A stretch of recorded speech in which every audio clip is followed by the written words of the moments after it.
All right, the world is coming to an end, and many people who are wealthy and successful are preparing for the apocalypse. They're buying guns and arms. Some people are learning how to shoot bow and arrows. It's getting a little crazy. Why? Because some people think that there will be a nuclear war and we will all be zombies.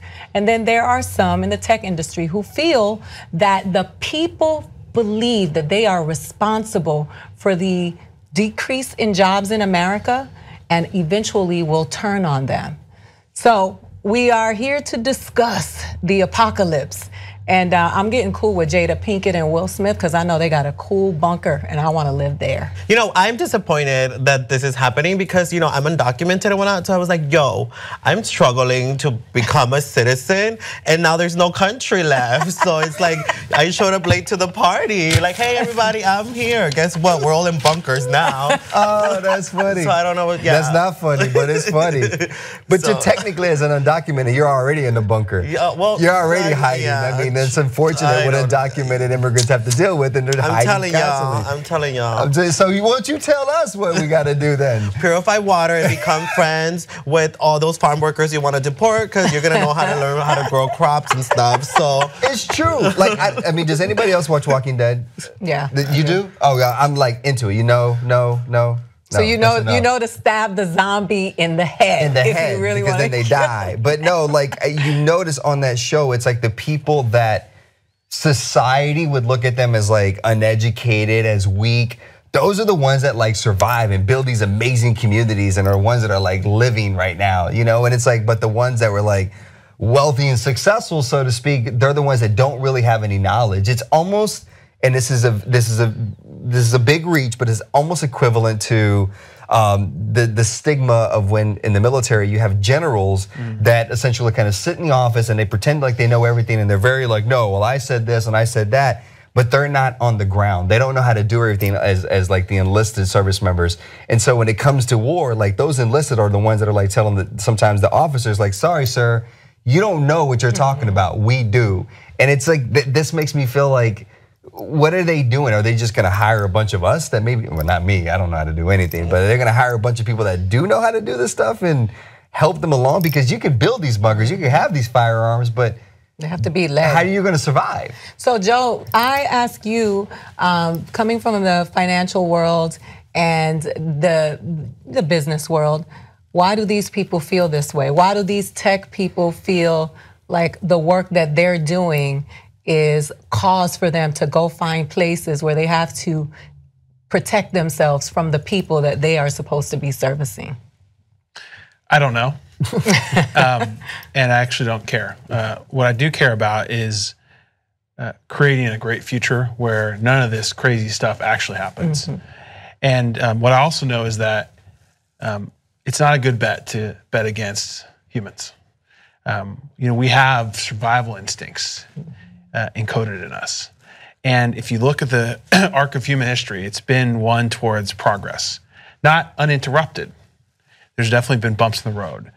But this idea that the future is bleak, I think is poorly analyzed and lacks perspective.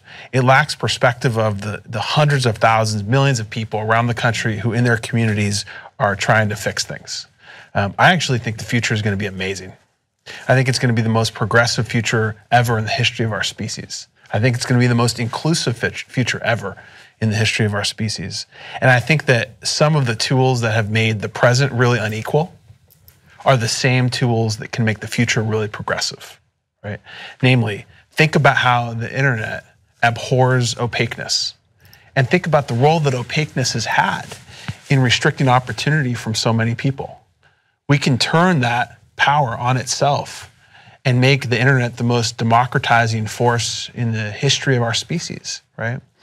If you think about the history of the internet, so far it's been basically focused on the parts of our lives that are kind of the frivolous parts of our lives, you know, disrupting e-commerce, leisure, transportation.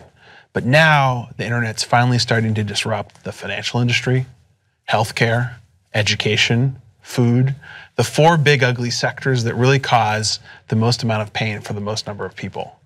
And you can look at that and you can say, well, darn it, it's taken forever to get to these sectors. Or you can look at it and say, Imagine what's going to happen to the world when these sectors get democratized in ways similar to how e-commerce, leisure, and transportation have been democratized. So I think that there's actually extraordinary cause for hope. And I think that there's a good chance that the future is going to be more progressive than even our wildest imaginations could conceive. Well, it's hard for me to conceive that you got bunkers in preparation for the world, and you got some really funny quotes that it's hilarious. Like in some private Facebook groups, wealthy survivalists swap tops on gas masks, bunkers, and locations safe from effects of climate change. And a former executive at Yahoo said, I don't have guns, but I have a lot of weaponry. I took classes in archery. Yeah, this is crazy. But you know what? There's been crazy people throughout the history of humankind. And there's going to be crazy people throughout the future of humankind.